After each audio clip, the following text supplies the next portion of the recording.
Christian ஓட்ஸை திரு விஜய் அவர்கள் அதிகமாக பெறுவதற்கான சாத்தியக்கூறுகள் அதிகம் இருப்பதாக நான் பார்க்கிறேன். முதல் காரணம், விஜயோட அவங்க ஐடென்டிஃபை பண்ணிப்பாங்க. ஹி பிலாங்ஸ் டு ஆர் ரிலிஜி என்ற அந்த அஃபினிட்டி கிறித்துவ மக்களுக்கு ஏற்படுவது இயல்பு, அதில் தவறில்லை.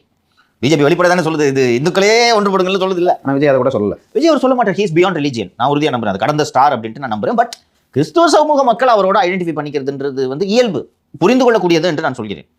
ஒன்று. ரெண்டாவது, தொடர்ந்து சாலிடாக கிறித்துவ மக்கள் திமுகவோடு தான் காலங்காலமாக நின்று வந்திருக்கிறார்கள்.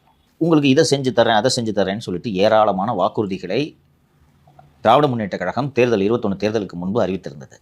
பணப்பயன் இல்லாத ஒரு வாக்குறுதியை கூட திராவிட முன்னேற்ற கழகம் நிறைவேற்றாமல் இருந்தது.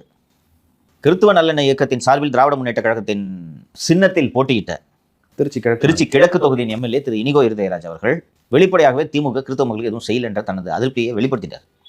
அவரே தாவேக்க செல்வது பற்றி யோசித்துக் கொண்டிருக்கிறார். இன்னொரு 10 மாதம் இருக்கு, எலெக்ஷன் நெருக்கத்தில் போய்க்கலாம், அதே திருச்சி கிழக்க கொடுத்துருங்கன்னு தான் கேட்குறாரு, ஒன்றும் அதிகம்லாம் கேட்கல.